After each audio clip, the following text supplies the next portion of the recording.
حدیث مبارک کے راضی رسول اللہ صلی اللہ علیہ وسلم فرمائل الدنیا سجن المؤمن و جنت الکافر.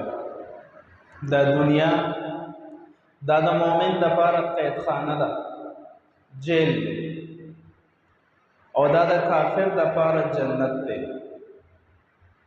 دا مومن دا پارا قید خانه دا سے دا چی مومن کو دنیا کے چکل اسلام قبول کرو نو دا رسول اللہ صلی اللہ علیہ وسلم باندې نازل شوی دین دا غی پابند شو.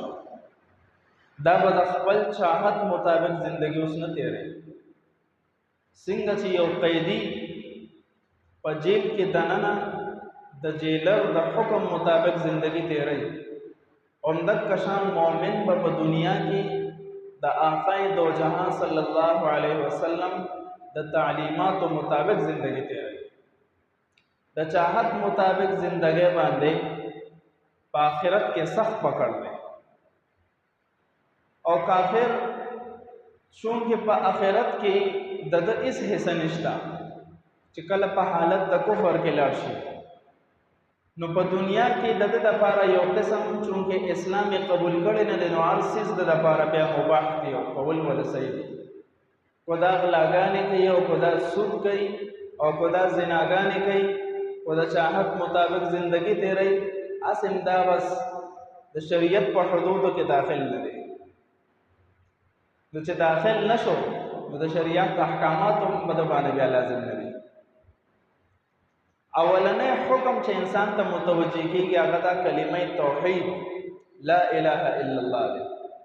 چې کله لا اله الا الله وایي د دې نه پس په د باندې د شریعت ټول احکامات فرض شي. مونځ به کوي او صاحب نصابي زکات به ورکوي، حج چې اصول باندې برابر وي حج به کوي، جهاد به کوي. د کلمې نه پس په داسې ځونه لازم شي. شاعر وایي تیرے آزاد بندوں کی نہ یہ دنیا نہ وہ دنیا، تیرے آزاد بندوں کی نہ یہ دنیا نہ وہ دنیا، یہاں مرنے کی پابندی وہاں جینے کی پابندی. دلته مونږ د مرګ دپاره رالیږل شوي د مرګ تیاری وکړو.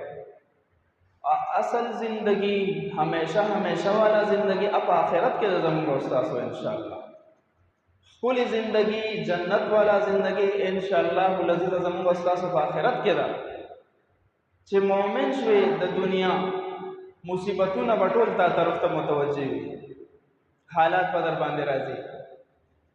نبی کریم صلی الله علیه وسلم هغه شخصیتو چې د زندګۍ د تیرولو تمام اصول او ضوابط د موږ تاسو ته ښودلي دي. نو د زندګۍ په اصولو کې د انساني جسم چې څومره ویښته دي د دغه ویښتو احکامات یې موږ تاسو ته ښودلي دي. د سر د ویښتو نه واخله د پښو د حصې پورې چې د انسان په جسم په کم ځای باندې هم ویښته راخېږي په شریعت کې د دې خپل احکامات دي، خپل مدت دی. مثال په طور باندې رسول الله صلی الله علیه وسلم د احادیث پر رڼا کې په خپل پوره زندګۍ کې 3 قسمه ویښته پرې اوسېدي.